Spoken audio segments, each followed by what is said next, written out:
Okay, good. No, I'm sorry. I guess it was bugging me and I had to just make sure something was working in the system. All right.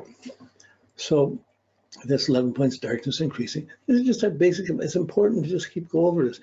11 points daylight is greater. You see the Leo, the Taurus moon, you see 11 points, the strong I, me, here I am, but the need to be being more involved, being more responsible, that's the darkness increasing. Here's me. Notice me. Here, let me do this for you. Let me take this. Let me do this. That's a strong factor. So, okay, cardinal fixed mutable, 7 fixed, 4 cardinal, 3 mutable. So again, we saw this before. The mutable is the weak, the least. Fixed is outstanding. And there's cardinal, there's some mutable, but it's the fixed is the stronger suit, the determination. Season 0 winter, 3 spring, 8 summer, 3 winter. So summer, the Leo, is the most active season, and winter is the least. Okay, then fire, water, air, earth, 4 fire, 1 air, 5 earth, 4 water. So earth, water, and fire are all strongly. Air is the weak point. So that's the communication and the expressing, like the mental communication of sharing ideas. That's the weak point.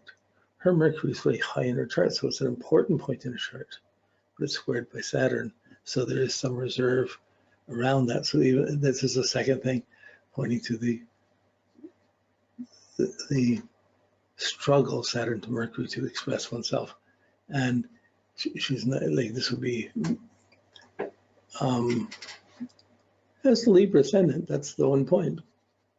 So it certainly identifies to communicating, but there's a practical side, there's the emotional side, there's a reflective side that's stronger than the projective side. And you see this here again, the 9 feminine and the 5 masculine, the reflective measuring of things is stronger. We get the rulerships, three planets ruled by the sun, 3 points ruled by the sun. It's the sun in Leo and Jupiter in Leo. The moon's in, the Mercury in the midheaven are in Cancer, ruled by the moon, 2 points by the moon, 3 points by Mercury. That's the Venus, Uranus, Pluto in Virgo. 3 points ruled by Venus, which is the Taurus and the Libra rising. So, and 3 points ruled by Mars, which is in Scorpio. So she has her sun in its own rulership sign, the Mars in its own rulership sign, and then the Mercury is kind of the predominant one. Mercury rules Virgo, so it rules the Venus, and Venus is ruling the Taurus, and Jupiter and Saturn don't have any planets ruling them. So this is like, you can just see the tension. So she has 3 distinct branches. If something affects her confidence, it's going to hit 3 points. If something affects, challenges her thinking or comes up to affect her thinking, it's going to affect 3 points.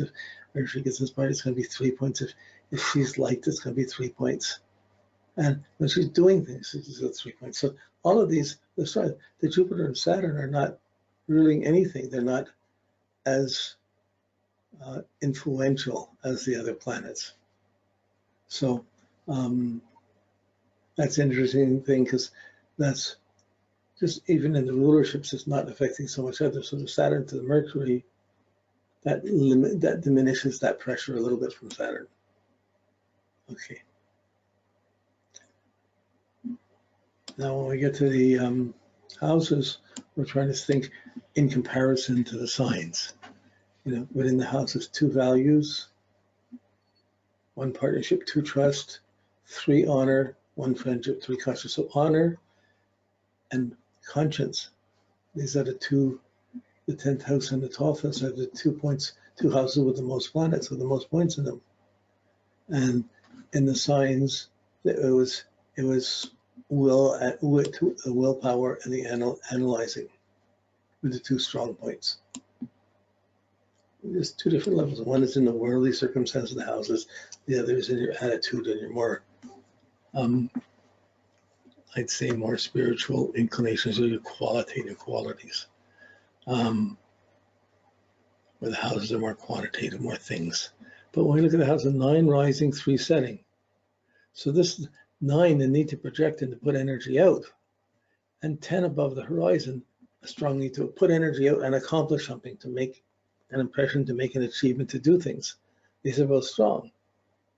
And it's not as, this is different than the 11 points, darkness increasing, and 11 points, daylight 11 points, I'm me, above the daylight is greater, 11 points, I'm me, let me be involved, let me help you, let me do things for you. That's there with the signs. But in the houses, it's, I'm going to do things, I got to start something, this needs to be done, okay, I got to be there. There's this need to project into what's out there, to be part of the world, to make things happen.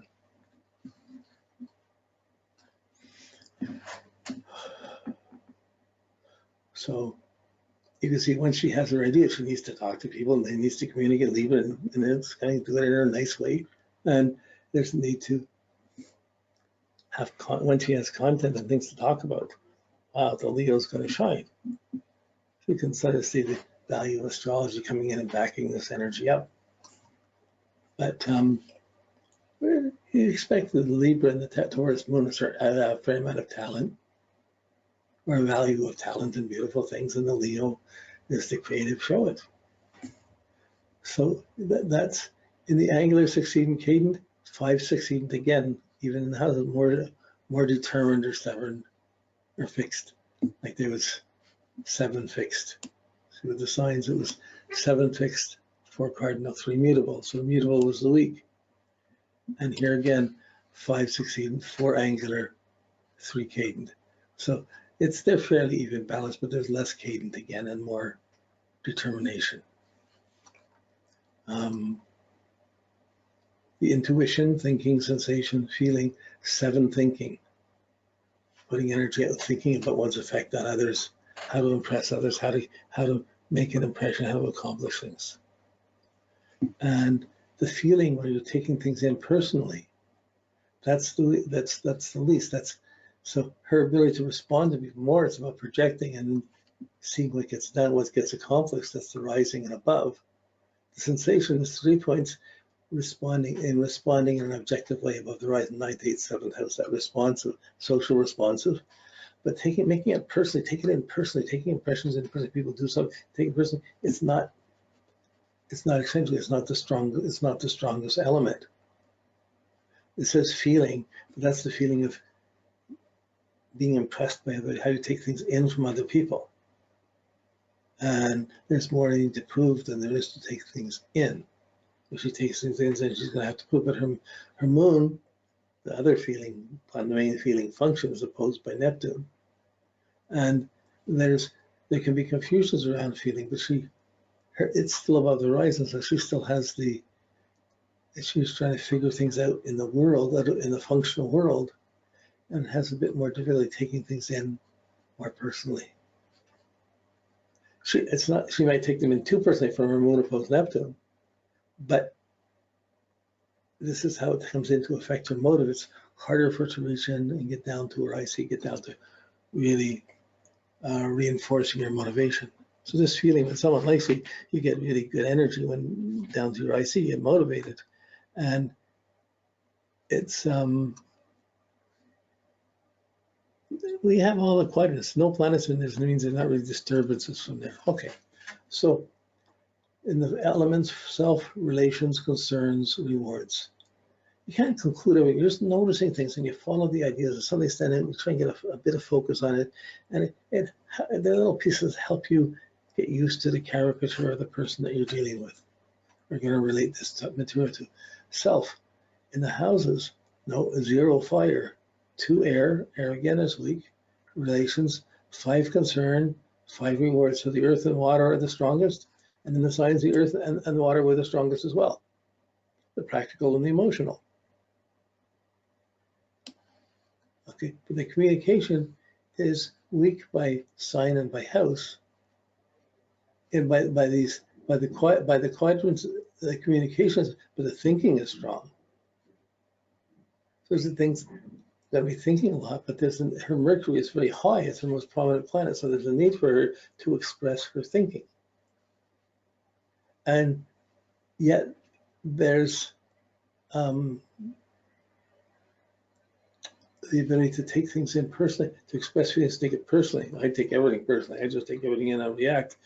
It's hard for her to personally react. She has need to put things out, has a sense of where things are, what has to be done. That's her strength. Not in feeling how well did I do or how well didn't I do. Okay, but yeah, that's, it's not the feeling, it's not there. It's not as strongly, if you're strong thinking quadrant, you're not going to be the strong feeling quadrant. It's the opposite. Angular succeeding, yeah, okay, we talked. All right, where's that's it. Okay.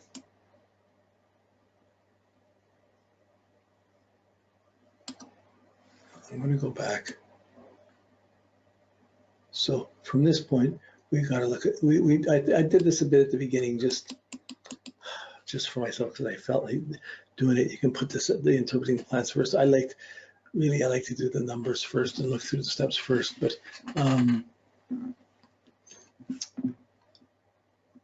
I don't know, just sitting here in the computer and talking about it, I had to go with what I felt like. So, okay, we start sun up in the 10th house. We'll start with the moon in the 8th house. The need for social significance, the need for trust, the need for security. Financially, socially, the need to feel secure. That's there. It's tried by Uranus and Neptune, so this is the psychological side. That's kind of good. It's the opposition of Neptune in the 2nd house. My values, what I need to do for security. She came out of a confusing home situation.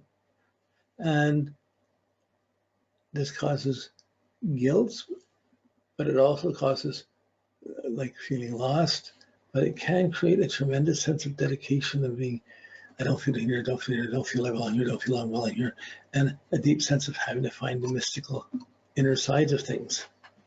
But certainly the moon Neptune, we're going to have to keep in mind through the things, because that's where the habits get confused, where one could feel lost or feel confused. And in that way, it's very sensitive about how she's connected to other people, how other people react, or how she's interpreting, how she's feeling it. And of course, who she is. Of course, moon Neptune can overindulge, like too much gluten or something, but it's just it can increase weight. Of course, if this goes up to weight, increasing weight, that's going to affect the self-esteem of the Leo. So this is a strong Venus in the chart. Venus, we'll get to Venus. So, but Venus is your sense of love and beauty and your sense of enjoyment. Of course, the more you enjoy, the more you put on weight, or the more it shows. So it's that's part of the puzzles of Neptune. What's too much? What's not enough? You know, the vices of. We'll get to that. Okay, so moon's ruled by that. They just see that security and some confusion or codependency around resources, money, having security to have a home.